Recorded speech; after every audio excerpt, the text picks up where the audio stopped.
ang nabalitaan ko mula sa aking mga empleyado, ang ating mga abogado sa Legis, sa opisina namin, sina Senator Gatchalian at Senator Zubiri nagbabakate na daw ng premises nila. Kaya nagtaka kami bakit alam ba nila ang mangyayari. Dahil kami nagkakaupos at inaabangan yung pagdating ng mga articles of impeachment kasi talagang determinado kami na talagang mag-convene ka agad para walang masabi yung tao na pinagtatakpan o dinedelay. Gustong-gusto namin na tanggapin na yung articles of impeachment. Andun kami, mahinahon na nagkakaupos, pinag-uusapan kung anong dapat gawin.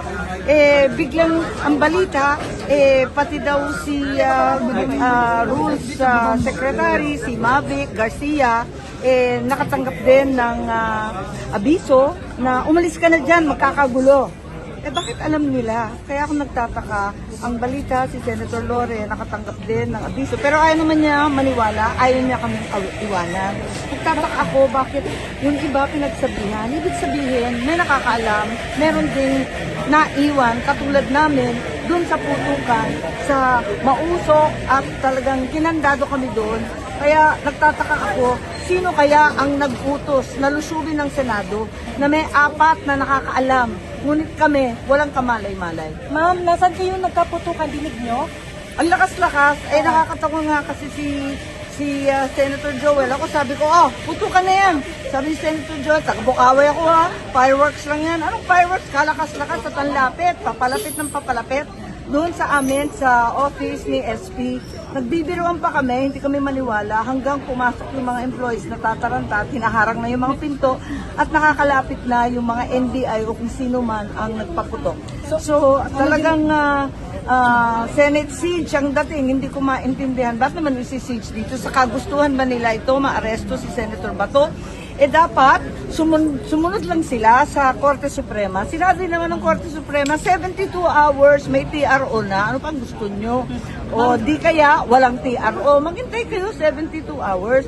Wag naman ganito na sa kagustuhan, damputin si Senator Bato, talagang lulusubin ng Senado at naka-hostage lahat ng senador ng Republika. Anong naramdaman nyo? Anong narinig nyo putukan? Anong ginawa ninyo? Well, nagagalit ako kasi syempre mga tauhan natin, tapos mga kapwa senador, bakit may nagpapaputok dyan sa labas? Ang kaba ko rin, dahil ang security ng Senado, very basic po, wala kami mahahaba. Ang balita, yung mga NBI, nagsidatingan talagang ang lalaki ng baril. Tapos ang balita pa, may helicopter daw na umaaligid kanina. Yun nga, di nagkakakabahan na talaga lahat ng mga tao rito. Tapos pinalabas pa. Mga information po NBI, kasi dinideny po ni Director Matibag. Hindi daw po NBI. Lahat, nakakatuwa naman kasi sila, lahat naman sila nagdi-deny, sina DILG, dumating pa rito, PNP, dinideny, si Matibag, kahit nakatatak NBI yung mga tao dyan sa papasok ng GSIS, na pilit pang nagdidrill, binubutasan na nila yung pagitan ng GSIS at ng Senado, binubutasan na nila yung pader.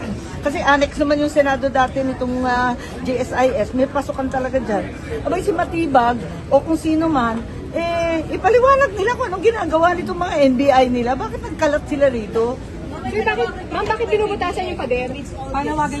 Hindi ko nga maintindihan di ba? Dapat may pahintulot dito sa Senado. Wala namang pahintulot. Kaya siguro pumiglas binutasan na lang ng pilit. Tama ba yun? Wala na respeto, Senator, no?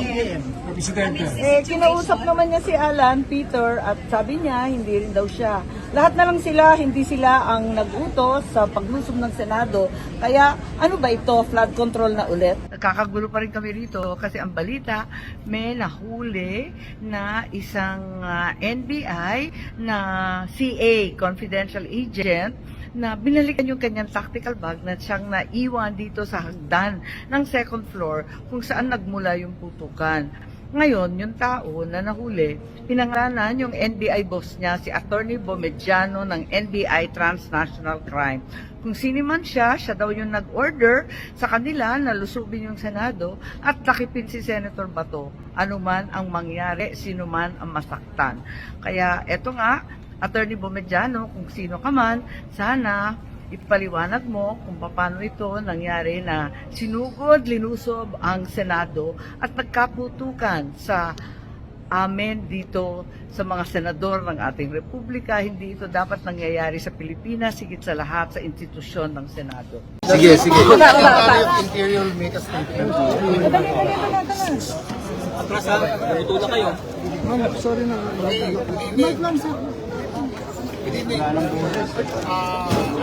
Napalakas ang boses, sir. Thank you.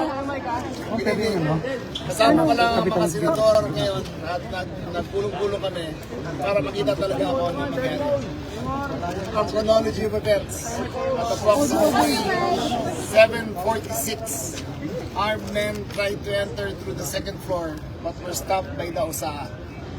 They had firearms with them, but the OSA fired a warning shot. They retreated at the back and then started firing indiscriminately into the air. Now, we do not have a definite count of how many people tried to enter the building. Number two, there are no casualties. None. No one was hit, no one is wounded, no one was killed. Number three, we are in the process of determining who is behind this. We have instructed the GSIS and the Senate building, the Senate staff to secure all CCTVs. Our mission here, the President sent me here, number one, to secure the senators. There is no politics at this time. In these times of turmoil, politics goes out the window. We all belong to one country and we all will lead one nation. The President has given strict instructions. Secure the senators, whoever they may be. Next, we are not here to arrest Senator De La Rosa. In fact, we are here to protect him. Let that be clear. Let me make that very clear to his family. I repeat, we do not know who is behind this, but we will find them. We have all the security footages, and I'm here with the Senate President to assure him that we are only doing this to secure them. What's the motive First and foremost, we thank God that everyone is safe. We'd like to thank the President, Secretary Teodoro, Secretary Remulla, who personally came here, Chief PNP Narsatis is here. So as you know, last Monday, nag-request po tayo ng PNP just to make sure na yung investigation natin with NBI, that there will be no untoward incidents. So at around 6:45, 7 o'clock, some senators got warnings na umuwi na. At nagtataka kami what that meant. So sabi ko, please don't believe that because the last thing anyone wants is yung gulo. At around that time, we got information, about an hour before that, we got information, parating na dito yung articles of impeachment. So we decided to extend our focus and to mag-meeting na how we can prove by actions yung sinabi namin that this change in leadership is not about politics, it's not about impeachment. So at around that time na sinabi ni Sec. Remulla, we heard noises, akala ni Senator Villanueva, paputok, fireworks, and I even went to the window at pinagalitan nga ako ng sister ko dahil you don't do that. But after a few minutes, may paputok na naman, then we smelled and then I was already watching TV, hindi ko na ma-contact. And then tumawag yung OSA na, sir, confirmed na may shooter, hanggang dun lang. By that time, tumawag na si Sec. Remulla that calm everyone down, but we're on the way, make sure na papasukin kami. So we agreed on a objective, comprehensive investigation. I expressed to the President, who was a senator before he became President, Sec. Remulla, that of course the safety of my colleagues is very important, but yung integrity din ng Senado. The building is more than a building. In fact, it's not even our building, it's GSIS. But it represents the democracy of our country. So I'd like to thank you, kayo din sa media. No? I know you're also confused, but you decided to stay. So in the next few days lang, make sure lang na hindi tayo ma-infiltrate until we get to the bottom of this. No? So, the OSA and the PNP under the direction of myself and Sec. Remulla is now going floor by floor and we'll do the same sa kabilang building. We won't say any more operational details, but we will try to make sure na safe. I'll be here tomorrow. That's if I go home tonight. No? I'll be here and we'll brief you further. No? So we'll stop there. Pasensya lang po kayo, we'll stop muna sa details. Mahirap po na iba-ibang magpa-interview. So I'm directing the staff not to tell a lie, not to hold to tell the whole truth and to make sure nga that we cooperate with the PNP in their investigation. Who are the shooters and how many, sir? How many shooters, sir? How many? Again, okay, we still have to determine through CCTV footage kung sino po ilan talaga sila. Opo. So, we cannot answer that with any definitive test. Paano po nakapasok? Paano po nakapasok? Sir, Usa ay yung una nagpaputok warning shot. Warning shot, Usaha gave a warning shot, and in their retreat, they started firing into the air. That's as far as we know. Okay? That is not conclusive. We still have to review the footages. We'll stop at the word suspect kasi pag nilabel namin yun, meron ng conclusion na rin yung iba. But there- But we told Secretary Mulya kung sino ang suspect, kung ano suot, kung ano ang sinasabi nilang kung sino sila. But I'll stop Perceived there. NBI daw? Perceived NBI, sir? We'll not confirm. No questions, sir. No, Stop it's okay tayo. questions, but forgive us because we don't want to say something na hindi mabawi. If government did this to government, we are in trouble. And I want, there's a presumption of regularity na hindi to gagawin ng kahit anong agency sa atin.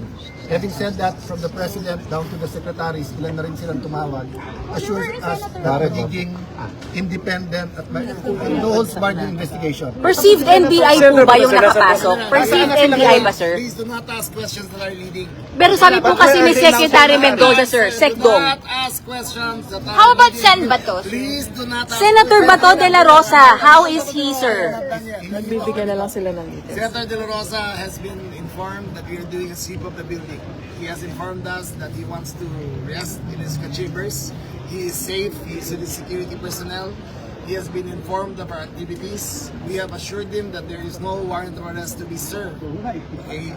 I am here to ensure the integrity of the Senate and to protect the protection of all the senators. Okay? Please. What's the, walang motive pa, sir, kayo You nakita?